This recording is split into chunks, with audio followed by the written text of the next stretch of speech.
Dr. Mauro Flisberg e Dr. Nabil Goraev. Me digam uma coisa. Eu vou colocar meu adolescente para fazer atividade física e ele quer ser um atleta. O que ele precisa antes de começar?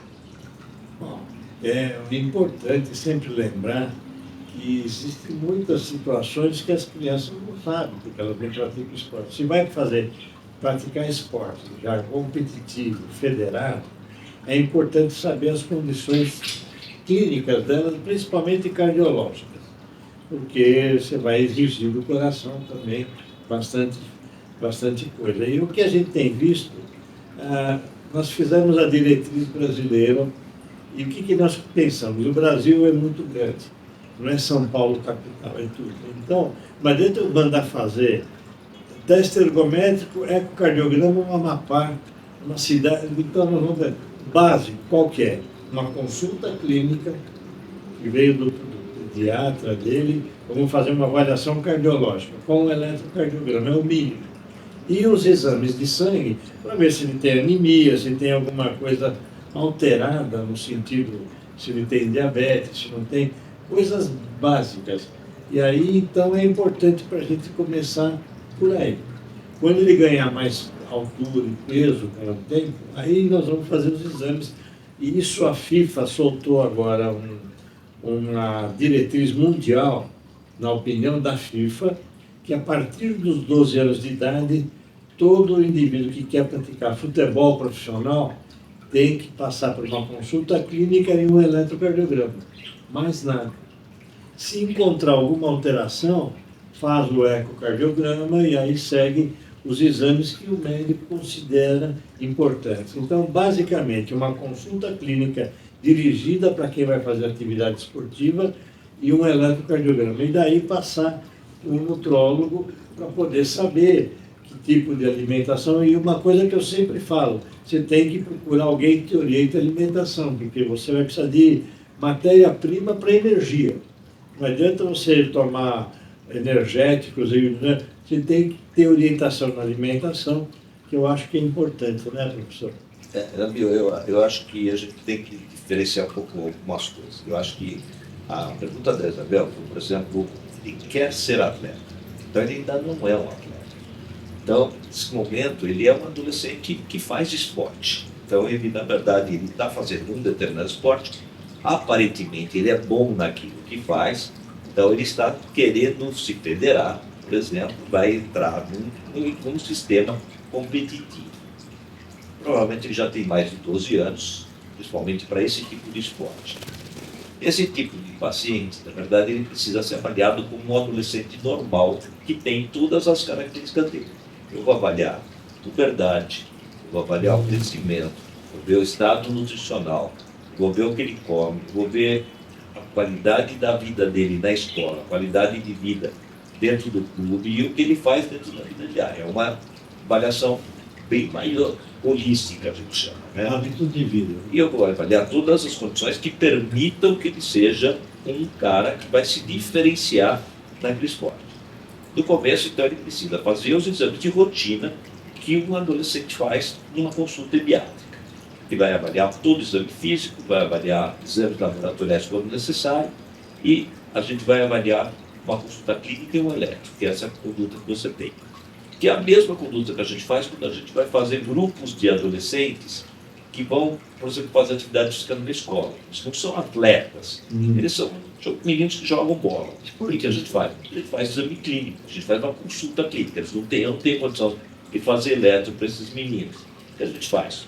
Pelo menos eu tenho que ter músculo e eu tenho que ter uma avaliação física clínica e avaliar. Esse cara está adequado para o esporte dele? Ele tem uma capacidade física adequada para aquela atividade? Ou ele seria melhor numa outra posição, num outro tipo de esporte, ou numa outra condição? Ele está iniciando, ele tem capacidade plena de trocar. Então essa é a condição que a gente faz no começo, que é muito diferente de uma avaliação física de um menino que já é atleta e que vem para ser acompanhado no nosso consultório, que é muito diferente. Esse cara, ele tem um corpo específico que pode ou não crescer ainda, e aí uma das coisas que ele vem lá é para ver se realmente ele vai crescer, ou se vai se desenvolver mais, ele vai ficar mais forte ou não. Ele vem ou para tomar hormônio, ou ele vem para tomar suplemento, que basicamente são as duas coisas que eles querem. E a gente vai avaliar. Realmente, o hormônio, e a gente tinha dito no projeto anterior, a gente vai usar para duas situações. A criança que precisa e a criança que pode se beneficiar. São duas situações diferentes. E o suplemento é uma outra coisa, porque o suplemento, na verdade, é todo e qualquer medicamento vitamínico, mineral ou energético que eu coloco a mais do que a comida. Então, a primeira coisa que eu vou tentar é avaliar se na comida dele é suficiente para o que eu preciso. Quanto ele tem de proteína? Normalmente, a gente já come muito mais proteína do que eu preciso. E a molecada quer tomar whey. Todos eles querem tomar whey. Só que, às vezes, eles têm uma ingestão proteica que é gigantesca. Esses moleques comem carne que nem uns loucos. Então, esses caras não precisam de whey. Eles não vão se beneficiar em nada a mais essa coisa dessa. A proteína vai para o buraco. Pois é. Ela vai morir, né? Vai Acho que é perder. muito importante isso, porque a gente vê exatamente, vai uma adolescente no meu consultório para fazer avaliação para esporte, ele já quer tomar whey, creatina, como se fosse o milagre de Deus que vai fazer ele mudar. Porque a publicidade em cima disso ficou tão forte que é um problema, né? Nabil, eu vi um vídeo teu, você falando exatamente isso, sobre você comer bem e não precisar, né? Me perguntaram assim, qual que é o melhor suplemento? Eu falei, a feira de fim de semana. Eu achei maravilhoso esse teu vídeo, curtinho, uma coisa rápida, né? Hortifruti, Você falava que o brócolis tem magnésio, não sei o Pois quê. Pois é, porque a gente esquece algumas coisas. Por exemplo, o adolescente precisa de cálcio. Realmente ele precisa de cálcio. Porque é nessa fase que ele vai juntar todo o cálcio possível para ir para os ossos como um capital para o futuro. Só que os nossos adolescentes não tomam lácteos. E essa é uma situação importante. Talvez mais do que a carne, Mais que a proteína, láctea né? é mais importante para ele nesse momento, porque E ela é não um tomam- carreador do Por que cálcio. que não tomam? Porque eles associam que o leite é uma bebida infantil. Então, eles que tomaram leite na infância, e a mãe dizia que o leite era uma bebida excelente, quando eles saem da alçada da mãe, eles consideram que o leite é um alimento infantil, e eles só tomam leite se tiver modificação. E aí que entram os achocolatados da vida. E tem achocolatados de boa qualidade e tem achocolatados de péssima qualidade. E alguns que são leite com um sabor artificial. Tem outros que são uma mistura láctea com uma mistura de chocolate ou de cacau ou de algum E outro. aquelas cápsulas lá, tipo mocassino, que vem Não, sem leite. Tem cafeína um pouco, a gente precisa tomar cuidado, porque algumas delas têm cafeína. Então, mas em termos de cálcio, não serve para nada. O cálcio e vitamina é um treco desse tamanho, né? Porque para conseguir colocar 500 miligramas de cálcio num comprimido, é um treco desse tamanho, é quase um supositório, a gente brinca. Então é muito difícil, né, tomar. E o certo talvez seria o que? Um copo de leite todo dia? Ele precisaria tomar, na verdade, 3 medidas de lácteos por dia. Que pode ser, por exemplo, uma bebida láctea, por exemplo, pode ser o leite, pode ser o chocolatado, pode ser qualquer coisa, um iogurte e o queijo. Mais do que suficiente. E não é o nosso hábito. O iogurte é uma coisa gozada.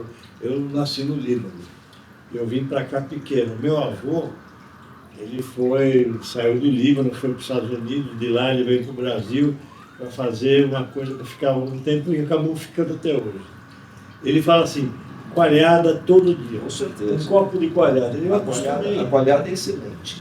Como teve uma época que eu parei a coalhada, foi um desastre. Voltei a coalhada, que coisa boa. Eu tenho um livro que chama Iogurte no Dia a Dia. Né? E nesse livro a gente fez, além de escrever suas qualidades, a gente fez receitas de iogurte desde da salada até a sobremesa. E é muito legal esse livro. E aí a gente mostra na história do iogurte a importância da coalhada, do kefir, de todas as variações que o Metchnikoff... Qual é a diferença de coalhada e iogurte? Tem diferença? Não, tem diferença. Na hora de São comprar, fermentos- você já comprou isso? São fermentos diferentes. É porque eu fico em dúvida, porque eu aprendi a comer coalhada, mas tem lá iogurte e coalhada, vem agora. Não, tem iogurte, coalhada, kefir, tem pisada, tem um monte de outras coisas que Mas são... a coalhada não é simplesmente aquele leite que você deixa descansando? Deveria, mas é um fermento específico que você faz para talhar, né? Tá. Então você deixa. Ah, Não é o entendo. leite podre. Mas a qualidade é a mesma. A qualidade, cada uma delas tem algumas funções. A gente sempre diz que depende do probiótico que você tem ali dentro, né? Nossa. Eles são probióticos. Então você, na verdade, você consegue ter qualidades específicas. O iogurte, na verdade, é uma bebida láctea boa, tem uma quantidade menor de lactose, então é bastante melhor tolerado do que o leite comum, então por isso a gente usa o queijo e a coalhada, usar a kefir e todas essas bebidas fermentadas, porque elas têm menos lactose. Então eu consigo com isso ter um volume maior de aceitação e um volume menor do que um copo de leite. Então eu consigo numa quantidade de 90 a 120 gramas de iogurte ou de coalhada, eu tenho a mesma quantidade de cálcio que eu tenho no copo de leite. Vocês veem que isso tudo vem do Oriente.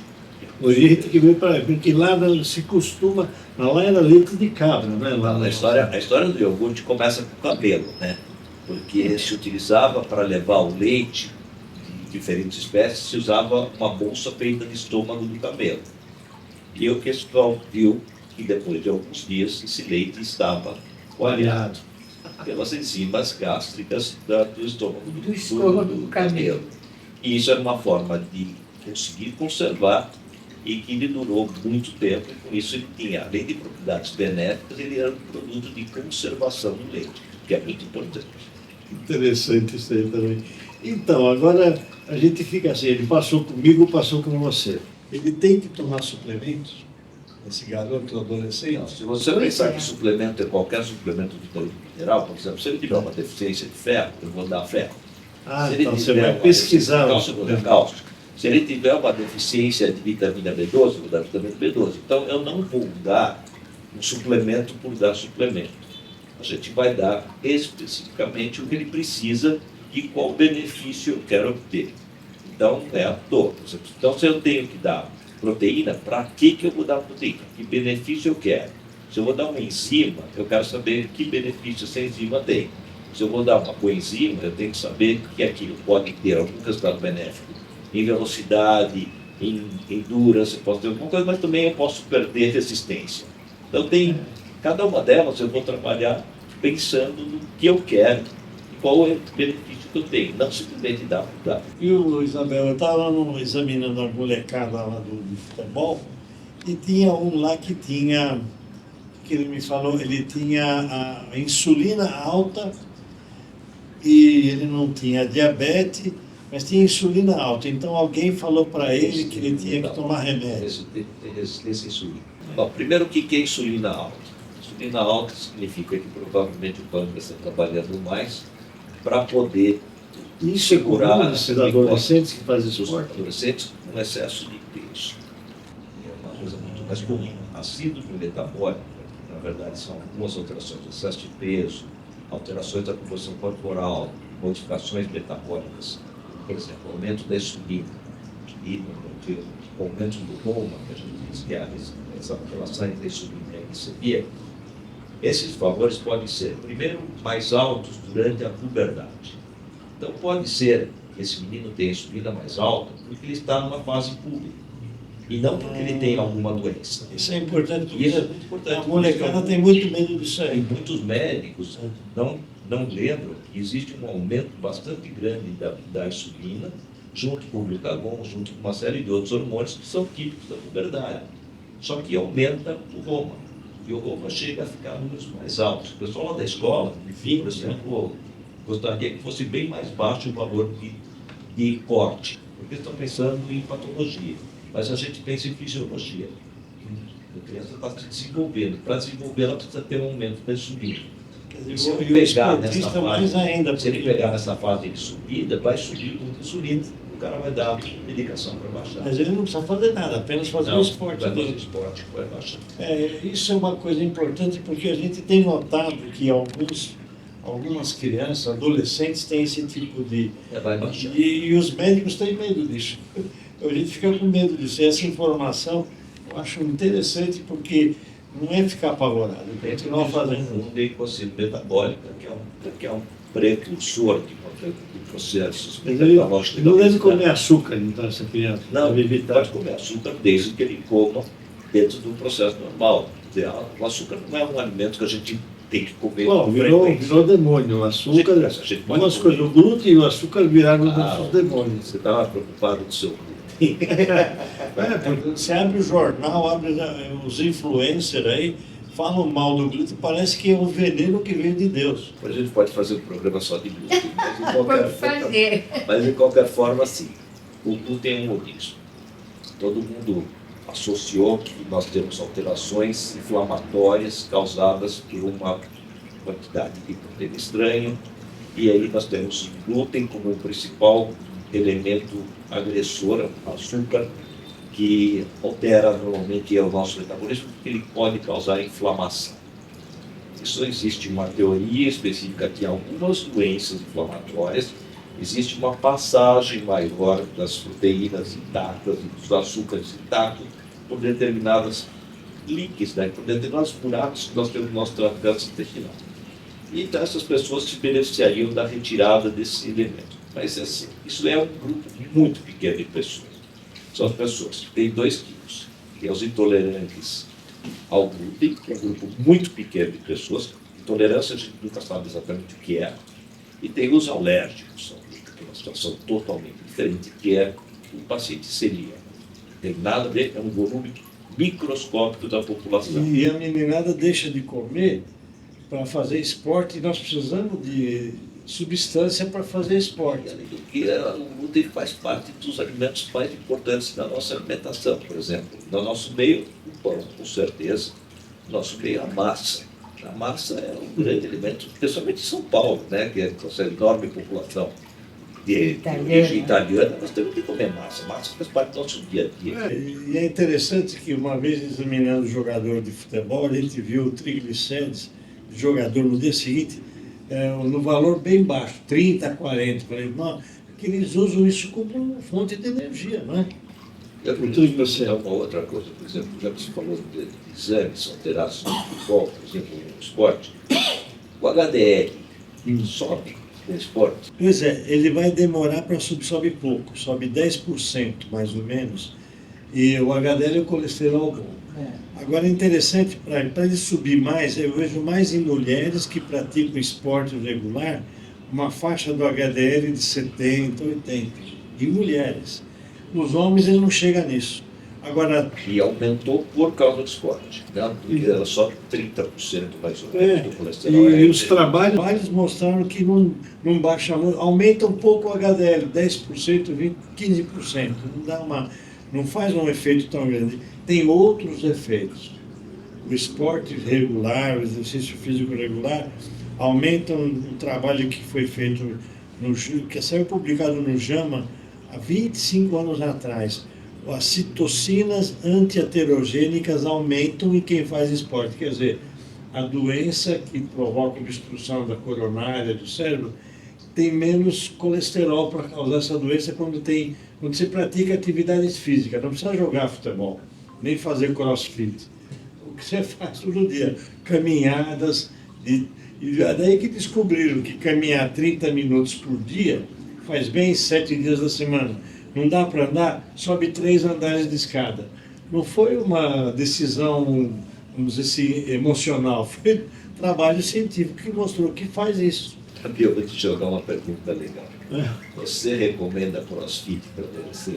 Pois é, eu acho uma loucura.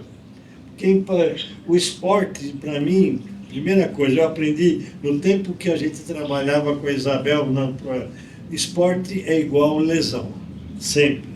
Só que uma lesão paga em dólar e euro, eu topo. Pode trocar meu joelho quantas vezes quiser. Agora, fazer lesão sem nada, para quê? Para quê? Então faça atividade física moderada, regular, aquilo que saiu já nos trabalhos. Falaram em 150 minutos por semana. Como é que chegaram nesse número? Exatamente isso. Se eu fazer 3 vezes por semana, ou todo dia, meia hora, todo dia, vai dar isso. É uma atividade com maior impacto, né, com maior necessidade de aceleração cardiovascular, né, mas que pode ser também uma atividade que seja muito prazerosa. Né? Eu acho que o esse é o esporte aspecto tem que que as ser pessoas algo... pensam. Com essa É mais ou eficácia. menos o que a gente falou no nosso último vídeo com você, né, Mauro? Que sem prazer, Comer, atividade não, física, não funciona, tudo. né? O prazer E a serve mesma pra tudo, coisa né? o esporte, né? Prazer é pra Você tudo. tem Eu que vou ter dizer. prazer, a vida tem que ter prazer. Eu já né? falei para a senhora isso várias vezes. O melhor esporte que tem é a dança. A dança de salão. Isso nós achamos super bom para os adolescentes. Por exemplo, nossas adolescentes obesas, por exemplo, a gente joga elas para fazer coreografia, que elas adoram. Sabe aqueles tapetes que tem no shopping, que você tem que simular, você tem que acompanhar as cores? Elas são agilíssimas nesse negócio. E elas adoram. Elas não têm vergonha, não perdem autoestima. Então é um super legal. Vai fazer coreografia com as amigas no quarto, não tem, ninguém vai ver, ninguém vai fazer nada. Eu vou lhe contar uma coisa. Eu participei de uma banca de doutorado que era comparar aqueles jogos de vídeo, aquele dos tapetes, esse do tapete, que eu nem sei se existe mais ainda. Tênis também na televisão, né? Comparando com o que gastava de calorias na quadra. Deu a mesma coisa. A gente chama de activity games. Né? Então, e mostrou nessa tese de doutorado, acho que uma nutricionista, ou nutróloga, eu não tenho certeza, que foi da Unifesp. Eu achei impressionante, quer dizer, aqueles exercícios que você se mexe no vídeo, tênis ou da dança, trouxe um benefício... Um benefício muito bom. E você sabe que tem uma coisa uma muito legal. coisa Por exemplo, a gente fez um trabalho, que, por exemplo, esses jogos de ação são muito caros.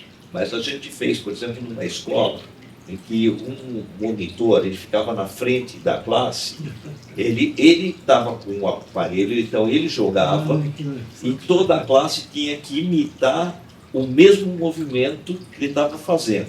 Então, toda a classe tinha o mesmo resultado que ele na quadra. Então, por exemplo, era tênis.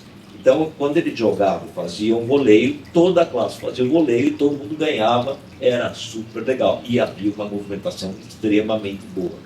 Você vê que saídas para o adolescente tem, né? Se tem muita coisa, né?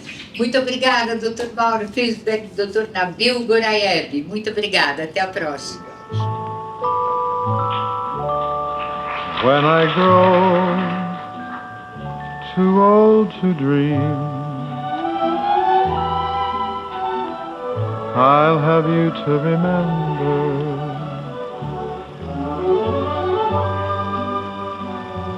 When I grow too old to dream,